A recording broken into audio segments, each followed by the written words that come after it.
જય માતાજી મિત્રો, સ્વાગત છે આપણા એક નવા વિડીયોમાં। તો સવારમાં 5:30 થયા છે, જાગી ગયા છીએ અને ફ્રેશ થઈ ગયા છીએ। તો હવે આપણે જવાનું છે જીમમાં। તો જોડાઈને રહેજો આપણા આખા વિડીયોમાં, અને સારો લાગે તો લાઈક, શેર અને સબસ્ક્રાઈબ કરજો અને કોમેન્ટ કરજો। તો આ વિડીયોની અંદર આપણે આપણો આખો શેડ્યુલ આખા દિવસનું દેખાડશું। તો ડેઈલી વ્લોગની જેમ થશે।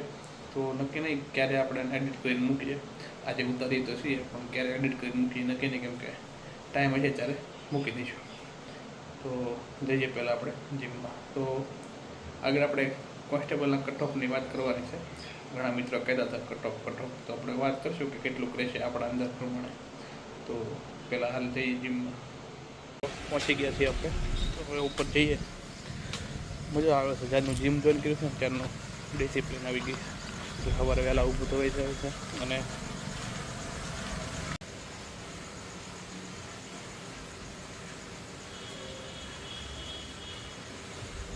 અહીંયા આવીને શૂઝ પહેરવાના, કેમ કે શૂઝ ગારાવાળા ધોળવાળા બગડ્યા હોય તો જીમ ન બગડે, એટલે બેગમાં લાવવાના અને અહીંયા આવીને પહેરવાના।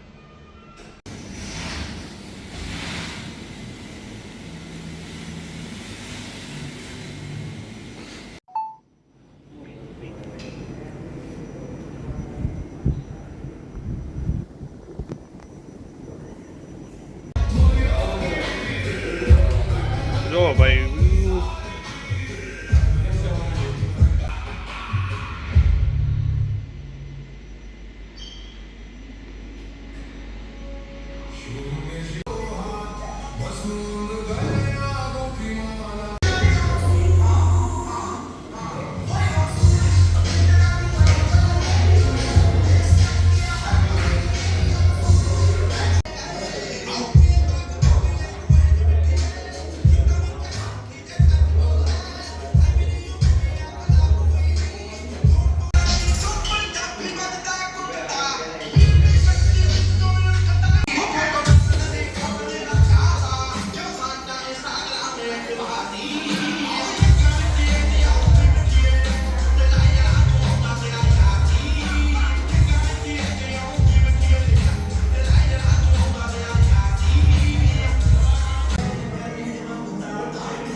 જીમ પતાવીને આપણે ભાગ્યા છીએ હવે રૂમ બાજુ।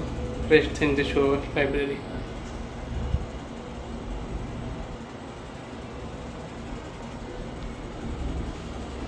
તો મિત્રો, આ ખાસ વિડીયો આપણે કોન્સ્ટેબલના કટ ઓફ માટે બનાવ્યો હતો। ઘણા મિત્રો કોમેન્ટમાં કહેતા હતા કે તમને શું લાગે છે, તો મને શું લાગે છે એ કહું છું। તો મને એવું લાગે છે કે 130 થી 140 વચ્ચે જેને માર્ક થતા હોય તો એને આ વખતે સરકારી નોકરી મળવાના ચાન્સ વધારે છે। અત્યારે બિન અત્યારે SRB એવી વાત નથી કરતો, પણ તમને સરકારી નોકરી તમારી પાકી થઈ શકે 130+ માર્ક હોય તો। એનું રીઝન એવું છે કે પેપર બહુ ઇઝી હતું। પેપર ઇઝી હતું છતાં પણ ઘણા મિત્રોને ભૂલો બહુ થઈ છે, અને તોય 130 ને 140 વચ્ચે આટા મારે છે। તો જો આમાં કંઈ કહેવાય નહીં, 140+ ક્યારેક વ્યૂ થાય, કેમ કે ગઈ વખતે આપણને એવું લાગતું કે ભાઈ બહુ ઓછું નીચું રહેશે, એના બદલે 120 આજુબાજુ સમથિંગ એટલું બધું વહી ગયું। તો મને એવું લાગે છે કે ભાઈ બોய்સમાં 130+ રહે અને ગર્લ્સમાં 115+ રહે, 110 થી 120ની વચ્ચે એવું લાગે છે। તો જોઈએ હવે રિઝલ્ટ આવે છે હમણાં, તો હવે ટૂંક સમયમાં જ, હવે હજી વાર નથી, વધીને જો 15-20 દિવસમાં લોકો જાહેરાત કરશે કંઈક નવી જૂની, એટલે એવું લાગે છે કે આવતા મહિના એટલે ઓગસ્ટ મહિનાની અંદર જ કંઈક જાહેરાત થાય કે કંઈ રિઝલ્ટની, કે ડોક્યુમેન્ટ વેરિફિકેશનમાં કેટલા લોકોને બોલાવે છે, આ છે તે છે, એટલે તૈયાર રહીજો। પણ 130 થી 140ની વચ્ચે મેં કીધું, પણ જેને 140+ માર્ક થાય છે એ લોકો પોતાના ડોક્યુમેન્ટ બધું રેડી કરીને રાખજો, તમારો વારો આવી જશે।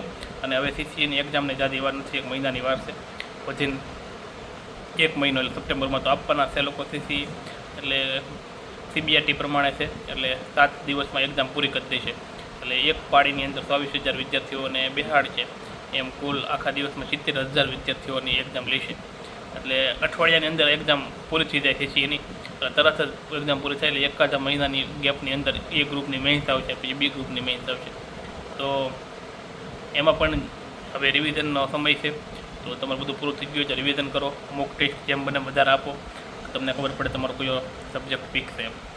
તો અમારે પણ મોક ટેસ્ટ ચાલુ છે, દર રવિવાર ઓફલાઈન મોક ટેસ્ટ હોય છે પેપર, તો અમે પણ આપવા જઈએ છીએ.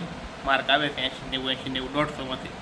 તો કે અમારે ગણિત બહુ અઘરું કાઢે છે, એટલે હું તો અટેમ્પ્ટ જ ઓછું કરું. રિઝનિંગ ઉપર ને જીકે જીએસ ને કરંટ ઉપર આપણે વધારે ભાર, અને ગ્રામર બસ. એટલે આપણો ફોકસ તો એ જ છે. મેથ્સ 30 માર્કનું છે, તો ન આવડે ભલે મને 10 માર્ક 15 માર્ક ન આવડે તોય હાલ છે.